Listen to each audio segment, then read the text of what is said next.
네, 오늘 말씀 가지고 장벽이라고 하는 제목으로 하나님 말씀 나누기를 원합니다. 네, 오늘부터 11주간은 광야를 지날 때라고 하는 타이틀을 가지고 광야를 지나가는 우리들의 이야기에 대해서 좀 나눠볼 예정입니다.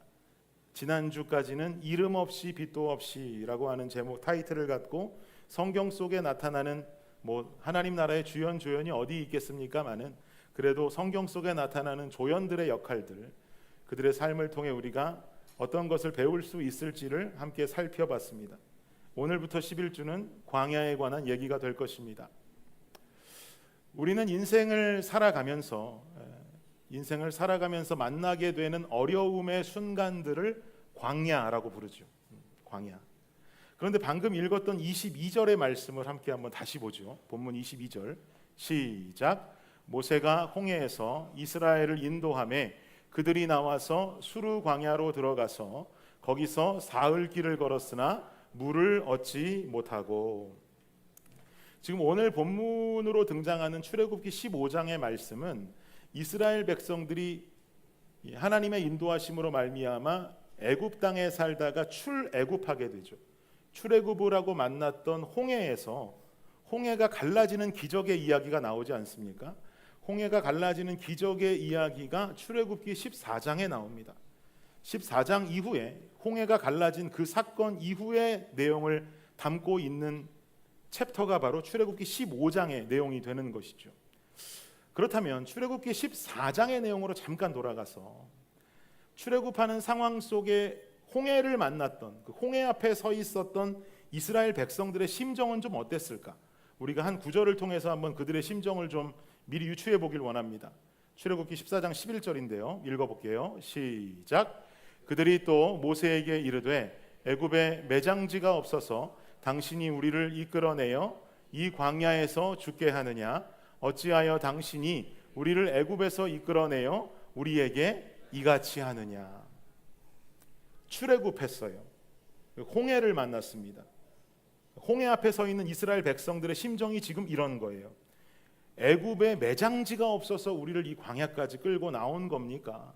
그냥 그 땅에 살다가 죽게 했어도 될 걸. 왜 모세 당신은 우리를 이곳까지 끌고 나와서 이 광야에서 죽게 만드는 것입니까? 라고 난리 하는 거죠.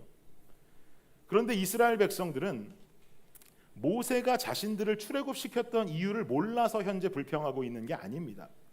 이스라엘 백성들은 하나님께서 이들을 젖과 꿀이 흐르는 가나안 땅으로 데리고 가는 과정 속에 있는 것을 너무나 잘 알고 있어요.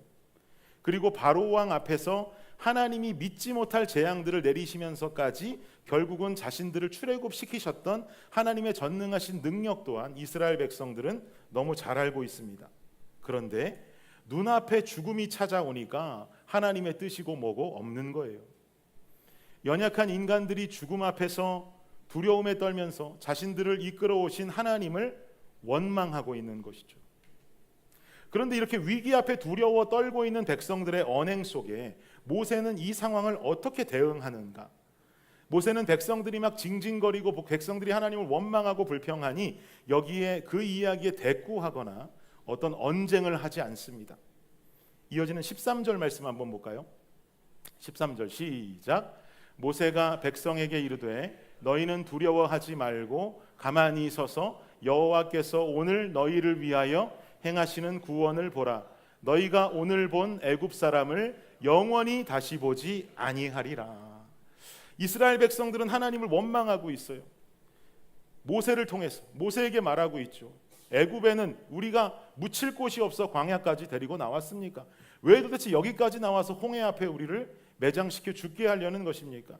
징징거리고 불평하자 뒤에 이어서 모세가 말하기를 너희는 두려워하지 말라라고 한마디를 전하더니만 바로 이어서 오늘 하나님이 행하시는 구원을 보라라고 말하고 있습니다.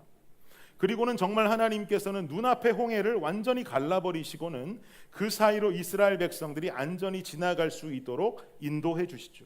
우리가 너무 잘 아는 이야기예요. 즉 모세는 죽음 앞에 두려워 떨고 있는 이스라엘 백성들을 대항하지 않았어요. 그들을 꾸짖지도 않았어요. 그들이 의심하고 원망하는 하나님의 놀라운 능력을 다시 한번 그들의 눈앞에 홍해가 갈라짐으로 말미암아 증명시켜 주었을 뿐입니다. 여러분 적용해 봅시다. 인생을 살아가면서 도저히 넘지 못할 장벽 앞에 서 있는 사람들을 만날 때가 있죠.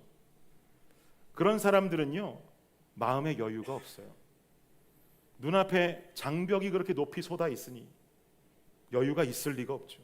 오늘 말씀에서도 보는 것처럼 위기의 장벽 앞에 서게 되면 자신들을 구원해 주셨던 하나님마저 욕하는 것이 연약한 인간의 모습이에요. 그러니 사람끼리는 무슨 말을 못하겠어요. 그러니 사람끼리는 무슨 행동을 못하겠어요. 그죠? 아무 잘못도 없는 나한테 와서 서운한 이야기를 전하기도 하고 상처를 주기도 하고 괜히 시비 걸기도 하죠. 그럴 때 여러분 여기에 대응하지 마십시오. 그 사람이 악마이기 때문에 그런 것이 아니에요. 대하기 힘들어도 마음을 가다듬고 한 번 더 생각해 보세요. 상처 주고 시비 걸고 있는 그 사람을 보지 마시고 그 사람이 서 있는, 마주하고 있는 높은 장벽을 볼 수 있어야 됩니다. 아, 저 사람 지금 장벽 앞에 서 있구나. 저 사람 지금 장벽 앞에 서서 두려움에 떨고 있구나. 앞도 막혀 있고 뒤도 막혀 있고 양옆도 막혀 있어서 갈 곳 없이 두려움에 떨고 있어 저러는 것이겠구나라고 우리는 깨달을 수 있어야 됩니다. 그렇게 생각하고 그 사람에게 대항하기보다 나의 위로와 나의 관심을 통해서 하나님을 그 사람에게 보여줄 수 있어야 돼요. 이것이 바로 지혜로운 성도의 모습인 줄을 믿습니다. 이렇게 이스라엘 백성들은 어려운 상황이었지만 홍해를 가르신 하나님의 기적을 통해서 위기의 장벽을 넘었어요. 근데 이어지는 22절 다시 한번 보세요. 22절 시작. 모세가 홍해에서 이스라엘을 인도하매 그들이 나와서 수르 광야로 들어가서 거기서 사흘 길을 걸었으나 물을 얻지 못하고. 홍해에서 이스라엘을 인도하매 그들이 나와서 어디로 들어갔습니까? 수르 광야로 들어갔다고 그래요. 근데 이 장면이 이해하고 나면 참 재미난 장면이에요. 왜냐하면 여러분 수르 광야라고 할 때 수르의 뜻이, 이 말의 뜻이 뭔 줄 알았어요? 수르라고 하는 말의 뜻이 장벽이에요. 홍해도 그들이 넘을 수 없었던 높은 장벽과도 같았어요. 정리해보면 지금 이스라엘 백성들은 결국 어떤 상황이라는 말입니까? 장벽을 넘었는데 또 뭘 만났어요? 또 장벽 만난 거예요. 장벽을 넘었는데 장벽을 만나요. 홍해를 지났는데 수르를 만났단 말이죠. 장벽을 넘어 장벽을 만나고 결국은 어려움을 지나 어려움을 만나는 이 상황 속에 처해 있어요. 여러분 광야라고 하는 곳은요, 장벽을 넘어서 장벽을 만나는 곳이 광야입니다. 그야말로 엎친 데 덮친 격, 산 넘어 산, 설상가상, 첩첩산중이에요. 아니 홍해를 어려움 속에 지나게 하셨으면 그 다음엔 수르를 만나게 할 것이 아니라 편한 장소가 나와야지요.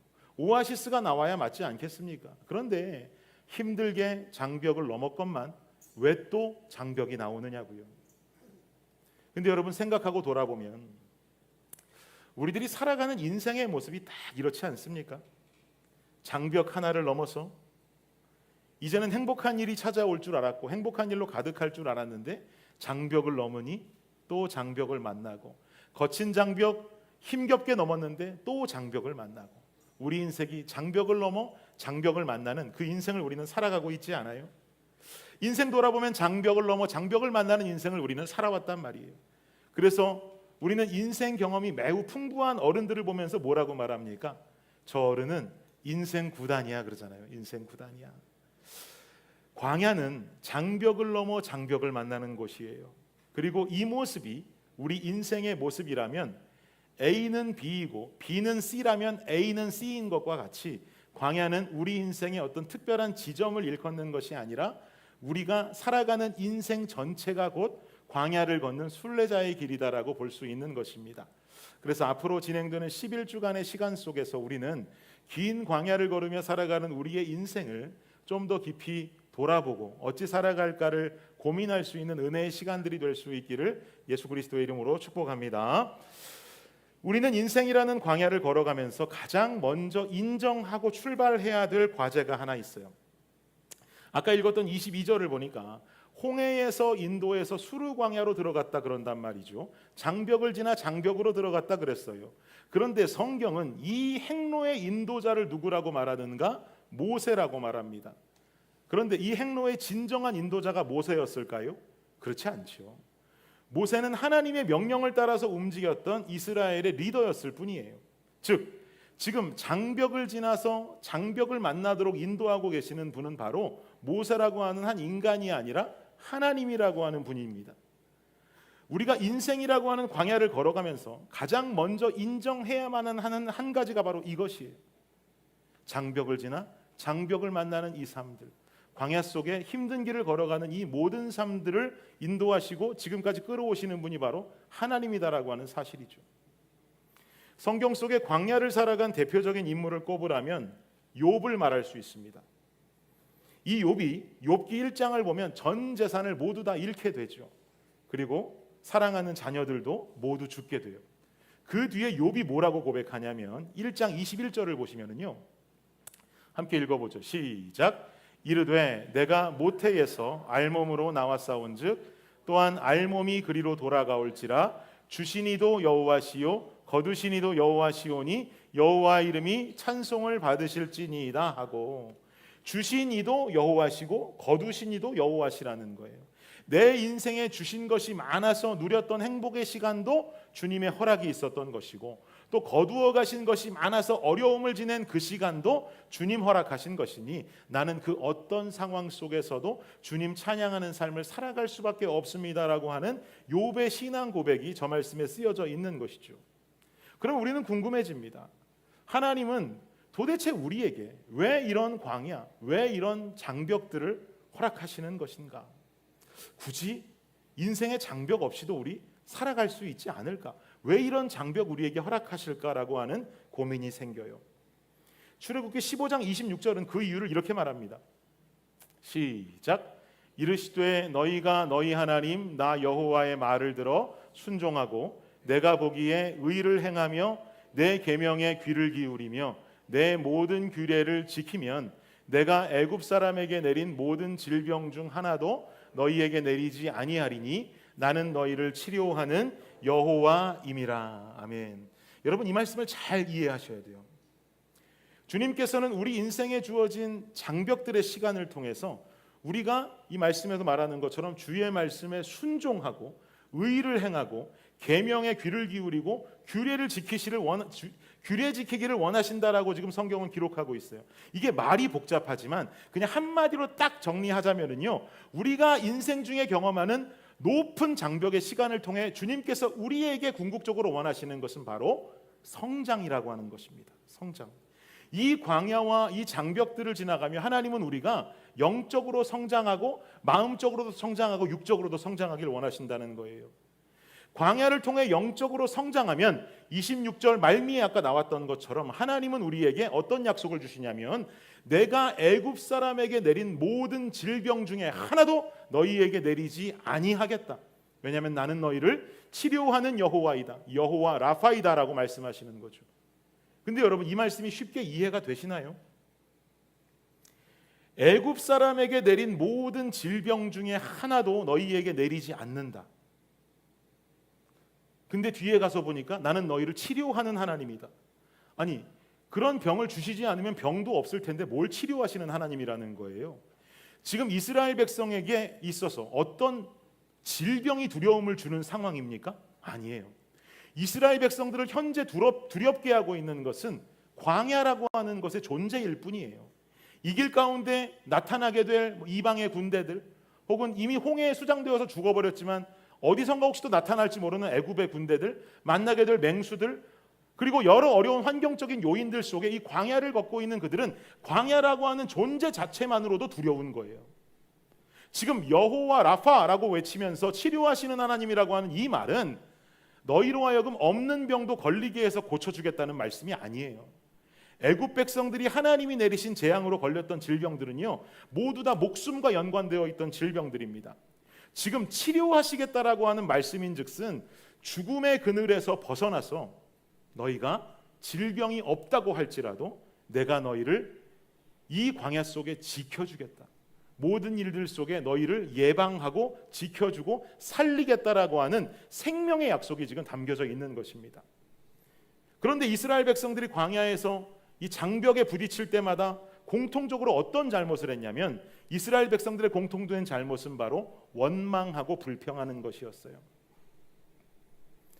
장벽만 만나면 원망하고 불평하죠. 아까도 우리가 보았던 것처럼 홍해 앞에 섰던 그 백성들이 애굽에 수장지가 없어 우리를 여기까지 데리고 나왔냐고 불평하고 원망하는 것처럼 장벽에 부딪힐 때마다, 어려움이 찾아 나올 때마다 이스라엘 백성들은 원망하고 불평하는 모습을 보여줬어요.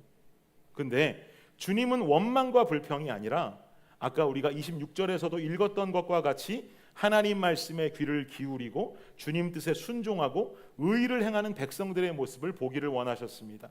그 모습이 너희의 영적 성장을 이룰 것이고, 그 모습이 보일 때 어떤 장벽에서도 내가 너희를 지켜주고 예방하고 보호하겠다라고 하는 하나님의 약속이 주어졌던 거예요. 그러니 우리 인생에 장벽이 찾아오면 하나님 측면에서 하나님은 어떤 현상이 일어나냐면, 우리 인생의 장벽의 시간이 찾아오면 하나님은 귀를 열고 눈을 열기 시작합니다. 왜 그래요? 우리의 모습이 어떤 성장을 이루고 있는지, 우리의 입술이 과연 우리가 만난 장벽 앞에 무엇을 말하고 무엇에 순종하고 어떤 의를 행하고 있는지, 우리가 만나는 장벽의 시간은 주님의 귀와 눈이 활짝 열리는 시간이에요. 그리고 우리의 인생을 집중하시는 시간이에요. 생각해 보세요, 여러분. 이스라엘이 블레셋의 거구 골리앗 앞에 서 있습니다. 큰 장벽이 서 있죠. 이 장벽 앞에 이스라엘 모든 장수, 왕을 포함한 모든 장수는 부들부들 떨고 있어요. 다윗의 입술만은 뭐라고 말합니까? 저 할례받지 않은 블레셋 사람이 누구이기에 감히 살아계시는 하나님의 군대를 모욕하겠느냐. 이스라엘이 만난 장벽의 시간이에요. 하나님의 눈과 귀는 더욱 열려있는 시간이에요. 이때 다윗이 고백하는 거죠. 저 할례받지 않은 백성이 누구이기에 살아계신 하나님의 군대를 모욕하느냐. 주님께서는 이 다윗의 고백을 기뻐 받으십니다. 그리고 약속대로 그를 지키시고 이스라엘을 지키시죠. 결국 3m 거구 골리앗을 돌로 치고 칼로 목을 베면서 소년 다윗이 이스라엘의 어마어마한 승리를 가지고 오게 됩니다. 이뿐만이 아니죠. 여호수아가 이끌었던 이스라엘도 기억해 보세요. 난공불락의 성이었던 여리고를 만났어요. 그야말로 장벽이죠. 하나님의 눈과 귀가 더욱 열려 있는 시간이에요. 그런데 하나님은 여호수아에게 명령합니다. 여리고를 하루에 한 바퀴씩 돌고 7째 날에는 7바퀴 돌고 함성을 지르고 나팔을 불어라. 그리고 여리고성 주변을 돌 때는 아무 말도 하지 않고 조용히 돌아라. 이스라엘이 어떻게 합니까? 그대로 순종하죠. 그대로 순종하고 그대로 행하게 될 때 주님 눈에 그들의 행동이 들어옵니다. 장벽 앞에 서 있는 그들을 향해 집중되어 있던 하나님의 눈에 순종하는 그들의 모습이 들어오게 돼요. 결국 7째 날 7바퀴 돌고 나팔을 불고 함성을 지르자 어떻게 돼요? 여리고가 무너졌는 줄을 믿습니다. 여러분 잘 들으세요. 여러분 인생에 만나시는 큰 장벽 앞에 여러분의 입술 조심하세요. 큰 장벽 앞에 여러분의 행동을 조심하세요. 여러분 인생 광야의 시간, 주님의 귀가 여러분의 입술을 향해 있어요. 주님의 눈이 여러분의 몸을 향해 있습니다. 근데 우리의 입과 우리의 행동이 주님 뜻에 합당치 않은 모습을 보이게 된다면 주님의 약속도 없는 것이에요. 그러니 인생 힘들다고 세상의 위로를 구하고 세상의 쾌락에 빠지는 이런 행동 보이지 마세요. 인생 힘들다고 우리의 입술이 주님 계시네만에, 기도한다고 밥을 주네 떡을 주네, 이런 상황에 무슨 속편하게 교회 가서 예배나 드리고 있냐는 이런 엉뚱한 이야기들 여러분의 입술로 범죄하지 마십시오. 주님은 원치 않으세요. 주님의 귀가 열려 있어요. 주님의 눈이 열려 있어요. 순종하기 원하세요. 그 가운데에도 예배하기 원하세요. 우리의 모습은 의로운 행동하길 원하세요. 그러나 우리는 장벽 앞에 무너져요. 내 입술은 범죄해요. 내 행동도 범죄해요. 주님 원치 않는 모습이죠. 여러분 본문 23절 말씀 한번 보십시오. 시작. 마라에 이르렀더니 그곳 물이 써서 마시지 못하겠으므로 그 이름을 마라라 하였더라. 22절 말미에 보면 홍해에서 수루로 들어와서 사흘길을 걸었다라고 말합니다. 근데 마실 물을 얻지 못했대요. 사흘간 3일 동안 물 없이 살았다는 거예요. 광야에서 그곳을 걸어가는 인생들이 3일 동안 물 없이 살았어요. 얼마나 힘들었을까요? 얼마나 갈증이 끝까지 그게 달했겠어요. 그런데 23절에 말하기를 마라에 이르렀더니 그 마라에 뭐가 있어요? 물이 있었다는 거죠. 홍해의 장벽을 지나 수루의 장벽을 지나 사흘을 물도 없이 밤낮으로 걸었어요. 그야말로 장벽지나 장벽을 만나고 살아왔던 거예요. 그렇게 3일을 걸어서 도착했던 마라에, 그런데 거기 물이 있었다는 거예요. 그야말로 하나님의 은혜지요. 하나님의 은혜의 샘물이에요. 그런데 너무나도 목이 말랐던 백성들이 그 샘물을 보니 너도 나도 뛰어가서 샘물을 먹기 시작합니다. 맛을 보니까 도저히 먹을 수가 없어요. 왜 못 먹어요? 여기서 졸다 일어나셔서 매워서 못 먹어요 그러면 안 됩니다. 그건 마라탕이고, 마라는 그 뜻이 아니에요. 마라는 쓰다라는 뜻이에요. 쓰다. 써서 못 먹는 거예요. 룻기에도 보면 나오미에 관해서 말할 때 이야기하잖아요. 나오미가 뭐라 그래요? 나를 더 이상 나오미라고 부르지 마세요. 나를 앞으로 그냥 마라라고 부르세요 말하죠. 내 인생 두 아들도 죽었고 내 남편도 죽었고 쓸쓸하게 고향으로 돌아온 이 쓰디쓴 인생을 보고 나오미라 하지 마시고 마라라고 불러주세요 그러잖아요. 그 이유가 마라라고 하는 뜻이 쓰다라고 하는 뜻이기 때문에 그래요. 홍해를 건너 수르를 지나 3일간 물도 못 먹다가 만난 물이었어요. 하나님 허락하신 은혜였어요. 근데 써서 못 먹어요. 여러분, 인생의 장벽을 만나고 또 장벽을 만나는 광야의 시간이 오면 주님 원망하기 너무 쉬워요. 그렇지 않으세요? 주님 원망하기는 너무 쉬워요. 장벽을 만나면 불평하기 너무 쉬워요.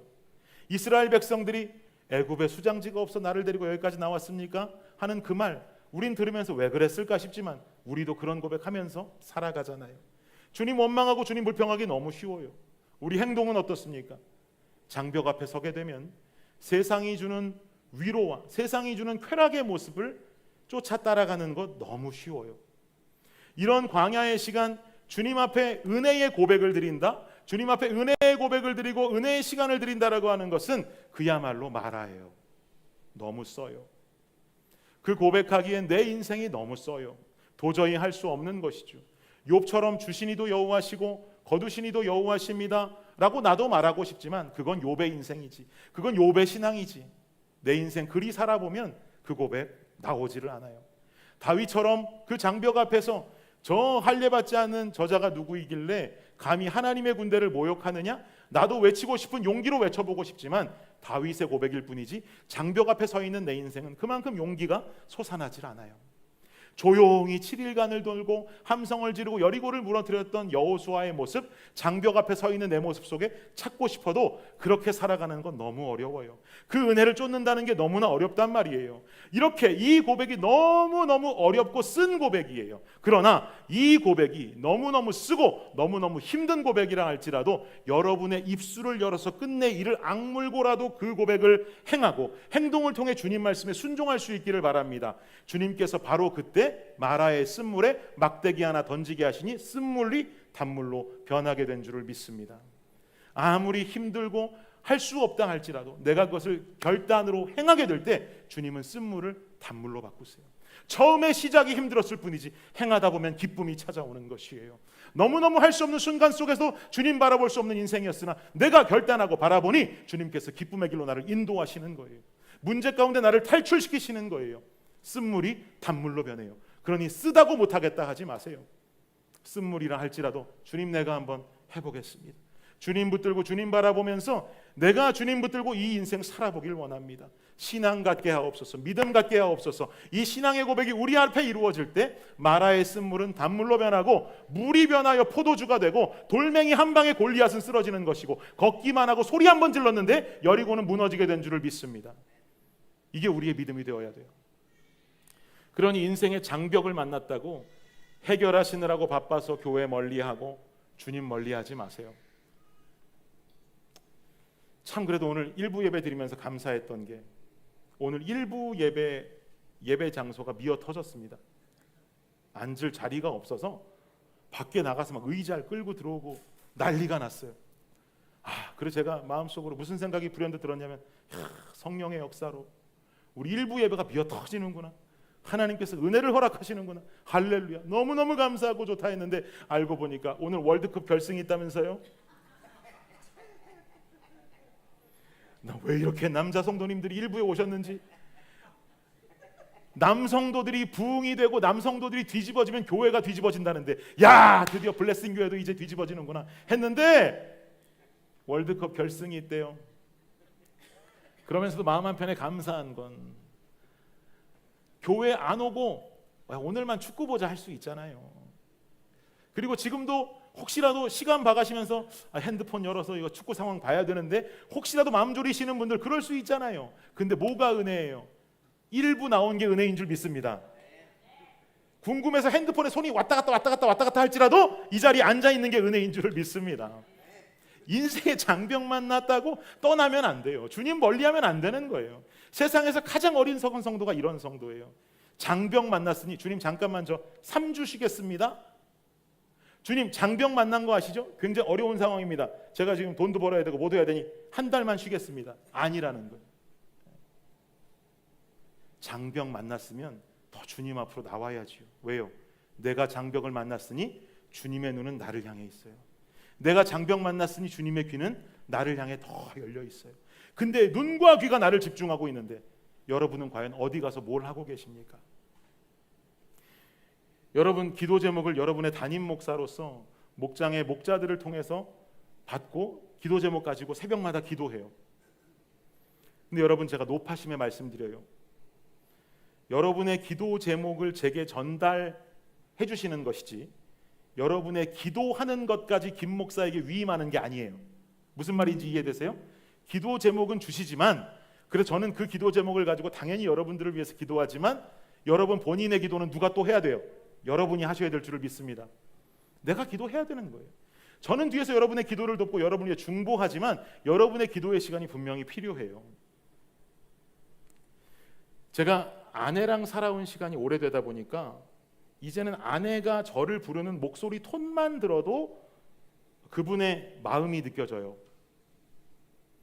여보 하면 하실 부탁이 있다는 거예요. 근데 여보 그럼 뭐예요? 뭔가 부탁을 했는데 제가 까먹고 안 들어준 거예요. 어떤 날은 아이고 여보 그러면 뭔가 저한테 고마운 게 있는 거예요. 애들도 마찬가지예요. 아빠! 그럼 뭐예요? 뭔가 저한테 화가 나 있는 거예요. 제가 지들 부탁 안 들어준 거예요. 근데 아빠 그럼 뭐예요? 장난감이 필요하든지 돈이 필요하든지 뭐가 필요한 거예요. 근데 어느 날은 기쁘게 아빠 외치면 무슨 날인 줄 아세요? 학교를 안 가거나 소풍 가는 날이에요. 톤만 들어도 알아요. 여보 아빠 들으면 다 알아요. 이게 어떤 마음이고 무슨 말을 하려는지 예측이 돼요. 여러분께 여쭙습니다. 여러분의 기도가 혹시 이런 식은 아닙니까? 하루 종일 바쁘게 살아가시다가 내 인생에 주님에 대한 기억은 전혀 없고 그냥 바쁜 인생 살아가시다가 잠깐 짬이 나서 생각해보니 하늘을 바라보니까 하나님 기억나서 주여 저쪽 바라보고 그냥 아버지. 여기에서 좀 더 발전되면 뭐예요? 주님 다 아시죠? 이런 기도하고 계신 건 아니에요. 여러분 기도는 억양으로 하시는 게 아니에요. 주여 아버지 다 아시죠? 이게 기도가 아니라니까요. 여러분 이거에서 좀 더 발전되면 식사기도, 자기 전에 주무시기 전에 기도. 야 이렇게 기도하고 나는 오늘 하루 기도 다 끝났다. 주님 안에서 뜨겁게 살았다 말하실 수 있어요? 우리끼리 얘기해 보자고요. 여러분 식사기도 하실 때 30분씩 식사기도 하시는 분 계십니까? 앞에다가 밥 딱 차려놓고 한 주간 살아왔던 나의 삶을 돌아보고 기도하면서 주님 앞에 회개하고 눈물을 흘리고 우리 목장 식구들 위해서 기도하고 그 앞에서 하나님 내가 잘 살겠노라고 하는 결단의 기도하고 막 소리 지르고 울부짖고 주여 삼창 부르짖고 식사기도 하시는 분 계세요? 그런 사람이 어디 있어요? 우리끼리 솔직한 얘기로 식사기도 주문처럼 하는 사람 많잖아요. 주님 감사합니다. 맛있게 먹게 해주시고 건강하게 해주세요. 예수님의 이름으로 기도합니다. 아멘. 똑같아요. 주여 주님 아시죠? 하는 정도. 식사하며 기도하시는 정도. 주무시기 전에 기도하실 때는 어때요? 피곤하면 기도하다가도 자잖아요. 더 큰 문제는 이마저도 안 하면 더 큰 문제예요. 한 주 열심히 살다가 교회에 오니 그제서야 주님 기억나는 정도로 살아가고 있다면 여러분의 인생, 여러분의 광야의 시간, 여러분의 장벽의 시간, 주님의 눈과 귀는 여러분을 향해 있는데 과연 여러분의 주님의 귀는 여러분의 입술을 통해서 무엇을 듣고 있습니까? 주님의 눈은 여러분의 행동을 통해 어떤 행동을 보고 계십니까? 여러분을 하나님 곁으로 이끌고 가야만 하는 영적 리더 된 제 간절한 바람은요, 사랑하는 여러분, 아이들 방학이잖아요. 방학 중에 일주일에 한 번이라도 작정하고 새벽을 깨우는 성도님들이 늘어나기를 주의 이름으로 축원합니다. 아멘 소리 안 나오잖아요. 여러분, 못 일어나서 안 나올지언정 아멘은 하세요.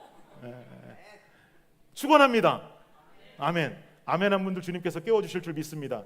점점 작아지죠. 이때 안 깨우면 언제 깨웁니까?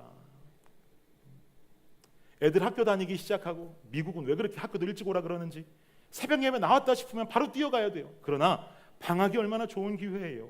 기도할 수 있잖아요. 주님 앞에 기도하고 부르짖고, 목요 집회도 나오세요. 여러분, 목요 집회 나오셔서 찬양하고 기도하셔야지.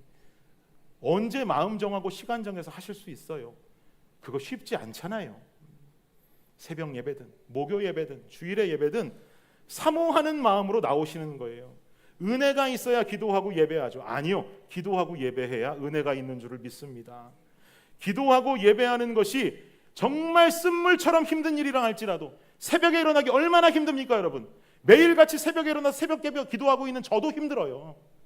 정말 너무나 쓴물이에요. 그러나 그 쓴물을 결단하고 나오게 될 때 쓴물이 단물로 변화되어지는 줄을 믿습니다. 작정하세요. 언제까지 쓴물 나는 써서 못 먹겠다고 언제까지 징징거릴 겁니까?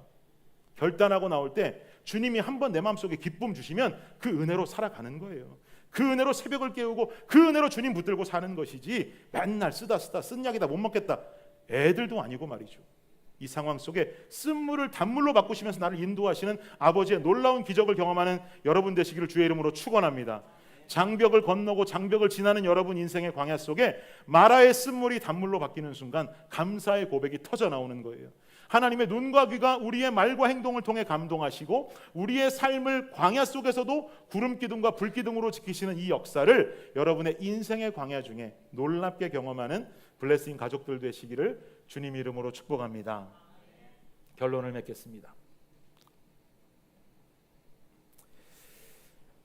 지난 주간 제가 어스틴에서 사역하시는 목사님들을 좀 만나 뵀어요. 정확히 말하면 어떤 분들을 만났냐면, 어스틴에서 개척하시고 열심으로 교회를 세워가고 계시는 작은 교회들의 목사님들끼리 모였습니다. 그래서 바우교회 목사님, 또 안디옥 교회 목사님, 저기 어디입니까? 한양마켓 쪽에 가면 사랑의 교회라고 있어요. 사랑의 교회 목사님, 그리고 블레싱 교회 목사가 목요일 오전 10시 반에 커피숍에 앉아서 교제를 했어요. 근데 우리가 정기적으로 지금까지 줄곧 만나온 사이가 아니라 처음 만난 거예요. 처음 만났어요. 근데 만나기 전에 제 마음속에 그 모임을 나가야 되는데 이런 생각 들더라고요. 만나서 무슨 얘기를 할까? 만나서 뭔 얘기를 할까? 이런 생각이 드는 거예요. 제가 그 고민을 했던 이유는 오지랖 넓게 함께 만나자고 가장 먼저 깃발 들고 연락해서 우리 한번 모입시다라고 이 미팅을 주선한 사람이 저였거든요. 그러니 만났으면 뭐 대화의 거리라도 내가 마련해서 나가야 되지 않을까는 고민들이 있었어요. 다 처음 보는 사람들끼리 앉아서 4명이 앉아가지고 무슨 얘기를 뭘 할까? 근데 4명이 딱 모여서 그 커피집에서 교제를 시작하는 순간 순식간에 이 제 고민은 모두 다 날아가 버렸습니다. 제 예상은 처음 만나는 모임이니까 1시간 반 정도 대화하고 뭐 길어야 뭐 2시간 정도 커피 마시고 교제하면 그리고 헤어지겠지. 그리고 나서 좀 더 친해지면 그때는 좀 더 길게 만나고, 첫 모임이라 같이 밥 먹는 것도 좀 어색하고 불편할 수 있으니 커피 모임으로 만났지만 다음번엔 또 식사도 함께 하고, 또 그 다음번에는 더 오래 만나고, 또 그 다음번에는 사모님들도 나와서 4명이 만났지만 8명이 만나고, 이런 날도 찾아오겠지라고 하는 예상이 있었어요. 그렇게 예상했었는데 저희 4명이 만난 첫날 몇 시간 동안 얘기했는 줄 아세요? 4시간 동안 떠들었습니다. 1시간 반 만나고 길어야 2시간 만날 줄 알았는데 4시간, 정확히 4시간 한 반 정도 떠든 것 같아요. 그럼 처음 만난 이 4사람이 어떻게 4시간이 넘도록 대화하고 교제할 수 있었을까요? 제가 돌아서 생각해 보니까 먼저 가장 큰 이유는 4명이 다 외로웠어요. 외로웠던 거예요.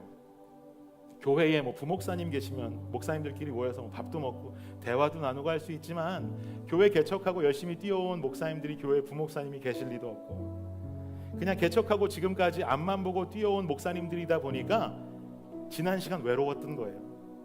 외로운 사람 남자들 4명이 뭉치니까 힘이 나가지고 떠들다 보니 4시간 지나갔어요. 또 이 외로움만이 아니라 막상 만나보니까 무슨 얘기를 하지 만나서, 이런 생각하고 만났는데 막상 만나보니까 할 얘기가 너무 많은 거예요. 무슨 이야기들을 그렇게 많이 했느냐, 지나온 이야기들이 한 보따리예요. 어떻게 어스틴 오게 됐는지, 어떤 신학교에서 공부했는지, 어떻게 개척하게 됐는지, 개척하면서 어떤 어려움들이 있었는지, 또 개척하면서 어떤 간증들이 있었는지 얘기하다 보니까 한 보따리예요. 어떤 목사님은 개척하시곤 중환자실에 실려가셔서 사경을 헤매고 언제 돌아가셔도 이상하지 않은 몸 상태입니다 라고 하는 소견까지 듣고 기적 가운데 깨어나셨던 목사님도 계셨고, 어떤 분은 5년, 어떤 분은 4년, 어떤 사람은 2년, 지나온 시간들 속에 쌓여진 장벽들에 관한 이야기가 너무나 많다 보니 그 이야기 나누느라 4시간이 지나갔어요. 그야말로 장벽을 넘어 장벽을 만나고 또 은혜로 장벽을 넘어 장벽을 만나면서 그 광야를 걸어왔던 이야기를 나눈 것이죠. 다들 어려움의 시간들이 있었고, 그 안에 역사하신 하나님의 이야기를 나누고 듣다 보니 위로가 되고 은혜가 되고, 솔직히 말해서 새롭게 하소서 보고 있는 것보다 더 뜨겁게 은혜가 되더라고요. 장벽을 넘었던 서로의 이야기를 하다 보니 제 마음 한구석에 재미나게도 이런 생각이 들어요. 야, 내 인생 돌아보아 장벽 하나 없는 삶을 살았더라면 내가 오늘 이분들과 어떤 이야기 웃으면서 나눌 수 있을까? 개척하고 나서 교회에 힘들었던 얘기 한 토막도 없다면 내가 오늘 이 목사님들 만나서 어떤 이야기, 어떤 은혜 나눌 수 있을까? 여러분 그러지 않겠어요? 나눌 얘기가 없는 거예요. 근데 그때 넘어갈 때는 힘든 장벽같이 보이더니 넘고 나서 돌아보니까 하나님 은혜 아닌 것이 없더라고요. 그 하나님 은혜라고 생각되는 건 나누다 보니 나눌 게 너무 많은 거죠. 나누고 헤어질 때는 우리 나중에 금방 또 만납시다 그러고 헤어졌어. 다 좋았던 거죠. 출애굽한 백성들, 홍해를 지나 수르를 만나고 수르에서 3일 길을 걸어서 마라를 만나서 쓴물이 단물로 변하는 것을 본 이스라엘 백성들, 그 다음 행선지는 어디입니까? 엘림이라고 하는 곳이었어요. 엘림은 어떤 곳이었는지 성경은 이렇게 말합니다. 시작. 그들이 엘림에 이르니 거기에 물샘 12과 종려나무 70그루가 있는지라. 거기서 그들이 물 곁에 장막을 치니라. 어떤 곳이에요? 오아시스예요. 오아시스. 제가 이 성경 구절을 챗 GPT에 넣고 네 상상대로 그림을 그려봐 그랬더니 이렇게 그려주더라고요. 너무 멋있죠. 물샘 12이 있고 종려나무 70그루가 있는 곳이 엘림이었어요. 그야말로 오아시스였어요. 그곳에 도착해서 물가 곁에 장막을 치고 함께 출애굽할 때부터 걸어왔던 사람, 때로는 홍해 앞에서 야, 애굽에 수장지가 없어서 우리 여기까지 끌고 왔나 봐, 우리 이제 곧 죽을 것만 같아 라고 얘기했던 그 친구, 3355 모여서 물가에 앉아서 이야기꽃이 피어나기 시작합니다. 무슨 이야기꽃이 피었을까요? 야, 생각해봐. 우리가 출애굽할 때 하나님이 10가지 재앙 일으키셨잖아. 그땐 그렇게 힘들었는데 하나님 우리를 구해주신 그 사건이 생각해보니 은혜였어. 좀 걸어 나오다 보니 홍해 만났었잖아.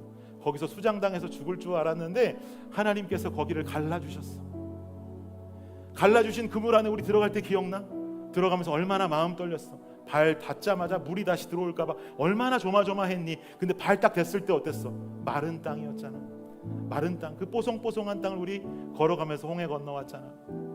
홍해 건너고 나니 수르 광야가 나왔잖아. 장벽 광야 기억나지? 너무 힘들었어. 3일 동안 물도 없이 걸었잖아. 근데 돌아보니 그게 은혜였어. 마라에 도착하니 하나님의 은혜와 같은 물이 있었는데 먹어보니 쓴물이었잖아. 근데 기억나? 나무 막대기 하나 던지니 쓴물이 단물로 변했잖아. 이 엘림에 만나서, 엘림에서 만나서 지나온 이야기들 나누지 않았을까요? 사랑하는 여러분, 우리 인생이 광야라면 훗날 엘림과 같은 저 천국에서 예수님 만나게 되면 그때 가서 할 이야기 얼마나 많겠습니까? 천국까지 생각치 않더라도 여러분의 장벽, 인생의 장벽 하나 넘어서 어쩌다 만나게 되는 오아시스를 만나면 그 안에서 우리 지체들과 나누게 될 은혜의 이야기가 얼마나 많겠습니까? 지금은 광야지만 지나보면 은혜예요. 지금은 높이 솟은 장벽이지만 지나보니 은혜예요. 눈아픈 지옥과 같지만 돌아보면 은혜예요. 과거의 기억은 어느 것 하나 아름답지 않은 것이 없는 것이죠. 오늘도 내일도 나눌 은혜의 이야기 보따리들을 가득 안고 주님께서 주신 이 땅 위에서는 우리끼리 서로 그 기쁨을 나누다가 훗날 저 천국에서 주님 만났을 때 우리 각자 내가 먼저 이야기하겠노라고 주님 앞에 더 먼저 뛰어갈 수 있는 우리 블레싱 교회 성도님들, 그 인생을 기쁨으로 주님 붙들고 살아가는 저와 여러분 되시기를 예수 그리스도의 이름으로 축복합니다. 이 시간 우리 함께 찬양하고 결단하겠습니다.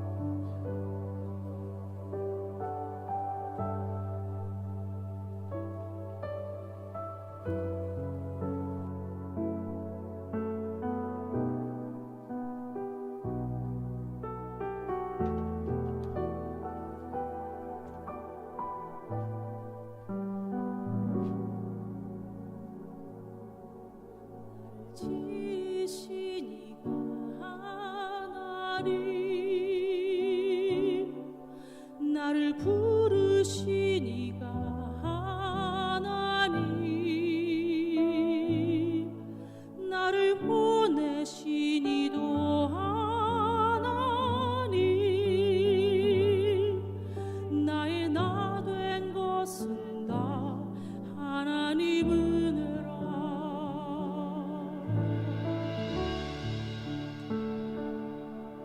나의 달려갈 가도록 나의 마지막 곡을 다하도록 나로 그 십자가 품게 하시니 나의 나 된 것은 다 하나님 은혜라.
나를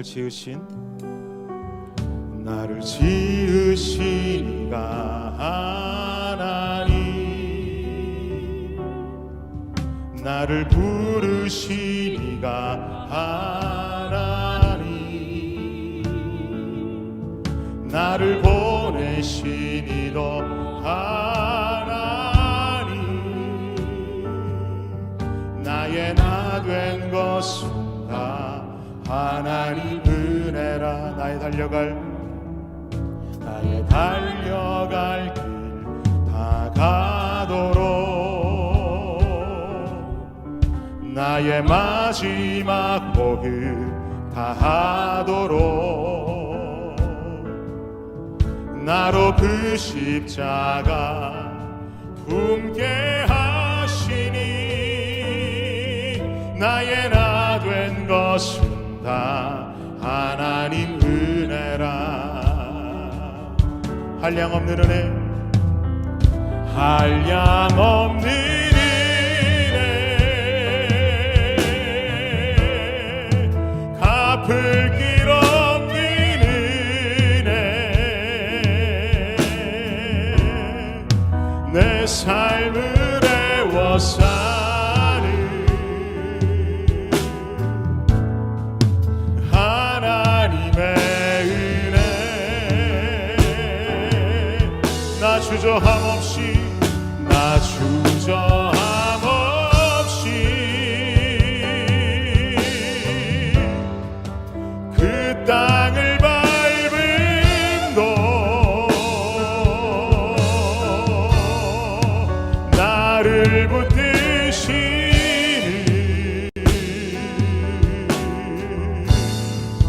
하나님의 은. 우리 다시 한번 주님 앞에 전심으로 한량없는 은혜, 한량없는 은혜, 갚을 길 없는 은혜, 내 삶을 애워싸는, 내 삶을 애워싸는 하나님의 은혜, 나 주저함 없이, 나 주저함 없이 그 땅을 밟음도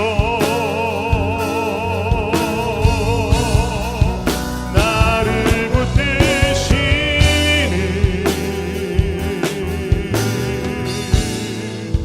하나님의, 우리 한 번 더 고백하십시다. 한량없는 은혜,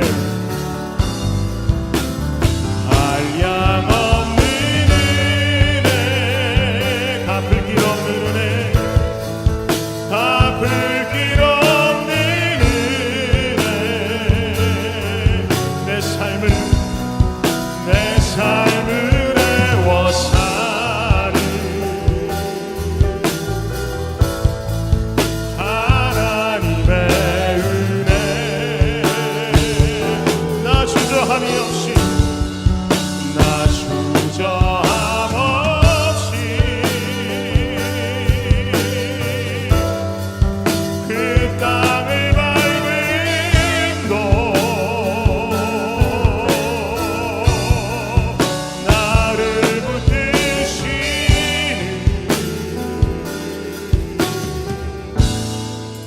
하나님의 은혜. 여러분 이 시간 눈을 감고 주님 앞에 결단하며 기도하실 때 주님 돌아보고 지나보면 다 주님 은혜인 것을 살아가는 그 시절에는 알지 못합니다. 하나님 그것을 깨닫고 주님 바라보며 살아가는 우리가 되게 하여 주옵소서. 인생의 장벽 만나면 주님의 귀와 눈은 우리를 향해 더욱 열려 있는데 우리가 엉뚱한 곳에 가서 엉뚱한 입술로 엉뚱한 행동으로 살아가는 것이 아니라 주님 그럴 수 없다 할지라도 하나님 앞에 그 어려운 일들이 쓰디쓴 마라의 물처럼 다가온다 할지라도 하나님 앞에 감사의 고백을 드리고 기도의 고백을 드리고 주께 매달릴 수 있는 주님 우리의 삶이 되게 하여 주시옵소서. 이 시간 주님 앞에 이 결단의 기도를 드리며 나아가길 원합니다. 함께 기도하겠습니다. 주여 주님 아버지 하나님 우리의 마음속에 주님 오늘도 주님을 향한 마음 허락하여 주심에 감사합니다. 아버지 하나님 우리의 인생이 때로는 장벽을 만납니다. 장벽 넘어 또 장벽 만나고 장벽을 넘어 또 장벽을 만나고 광야를 지나 광야가 끝난 줄 알았는데 다시금 찾아오는 광야 속에서 아버지 하나님 눈물 없이 살 수 없고 한숨 없이 살아갈 수 없는 나의 인생들 주님께서 함께 하시고 주님 역사하여 주시어서 아버지 하나님 주의 나라와 영광 위에 살아가며 주님의 귀와 눈이 나를 향해 있거늘 아버지 하나님 나의 입술의 고백이 주님을 높여드리고 나의 행동의 고백이 주님의 눈에 들어오는 아버지 하나님 믿음의 역사로 살아갈 때에 주님 우리를 치료하시고 살려주시고 인도하시고 예방하실 줄을 믿사오니 주님이여 주신 은혜 감사하며 그 은혜 그대로 살아낼 수 있는 주님 우리가 되게 하여 주시옵소서. 주님 붙들어 주시옵소서. 주님 역사하여 주시옵소서. 주님 함께 하여 주옵소서.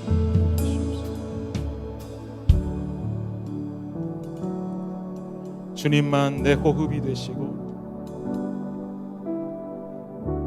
주님만 내 호흡이 되시고 주님만 내 빛이 되시는 주님만 내 친구 되시는 광야 주님 손 놓고는 단 하루도 살 수 없는 곳 광야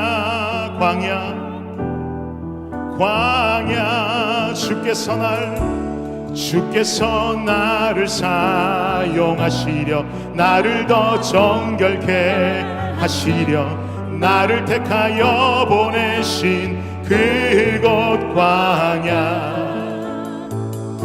성령이 내 영을 다시 태어나게 하는 곳 광야에 서 있네 광야에 서 있네. 우리 다시 한번 주님만 내 도움이 주님만 내 도움이 되시고 주님만 내 빛이 되시는 주님만 내 친구 되시는 광야 주님 손 놓고는 단 하루도 살 수 없는 곳 광야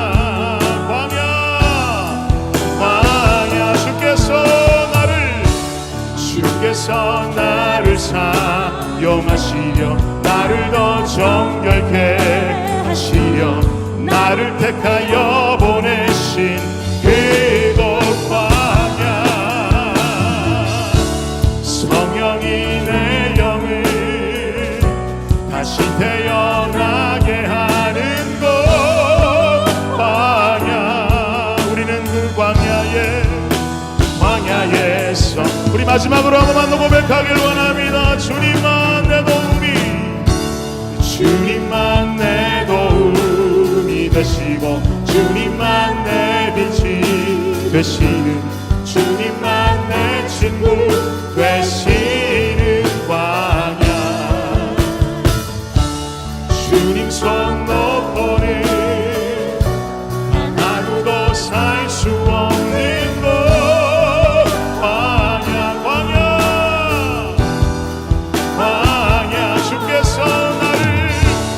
주께서 나를 사용하시려 나를 더 정결케 하시려 나를 택하여 보내신 그곳 광야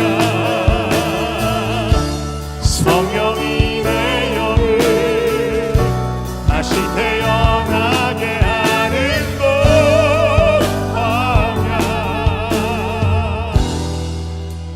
광야에 서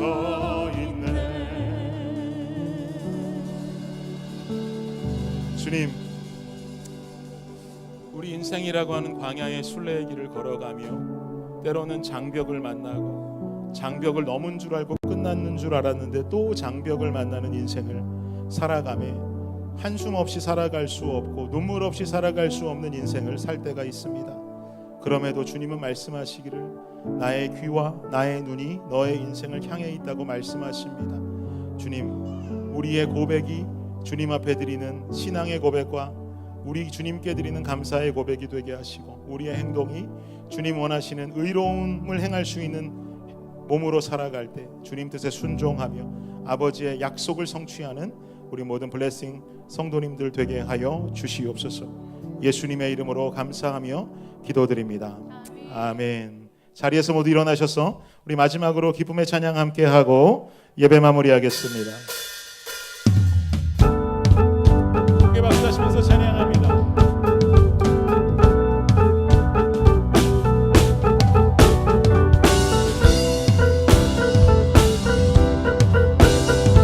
하나님의 나팔 소리 천지진동할 때에 하나님의 나팔 나팔 소리 천지 진동할 때에 예수 영광 중에 구름 타시고 천사들을 세계 만국 모든 곳에 보내어 구원받은 성도들을 모으리.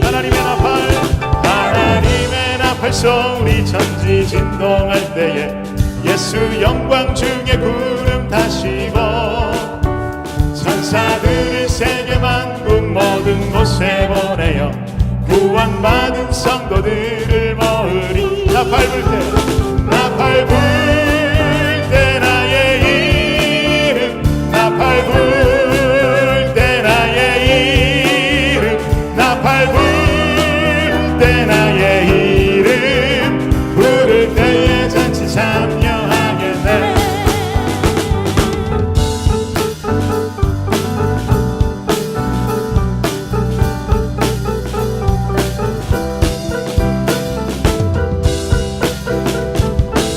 고백합니다. 무덤 속에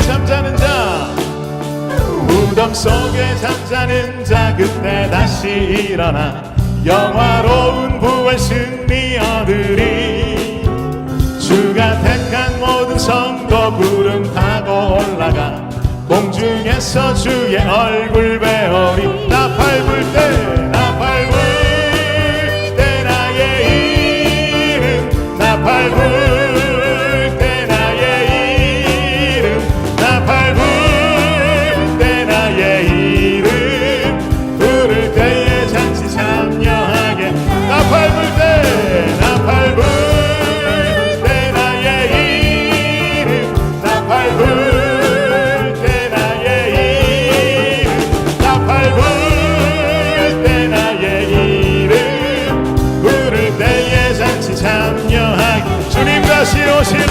주님 다시 오실 날을 우리 알 수 없으니 항상 기도하고 깨어 있어서 기쁨으로 보좌 앞에 우리 나가서도록 그때까지 참고 기다리겠네. 아멘. 나팔 불 때 나의 이름 나팔 불 때 나의 이름 나팔 불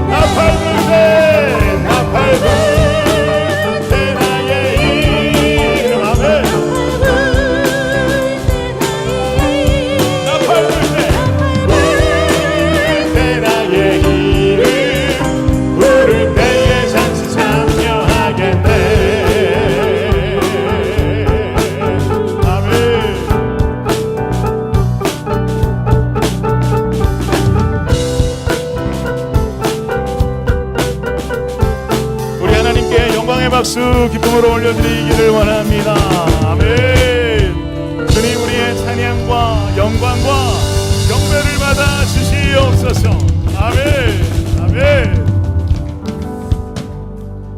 지금은 우리 주 예수 그리스도의 은혜와 무한하신 아버지 하나님의 사랑과 놀라운 성령의 은총이 오늘 이 시간 주 앞에 나와 이 광야의 장벽의 시간 주님 부르며 걸어가겠노라고 결단하며 돌아가는 이 자리에 모인 모든 주의 백성들 머리 위에 지금으로부터 영원까지 함께 하시기를 우리 주 예수 그리스도의 이름으로 축원하옵나이다. 아멘.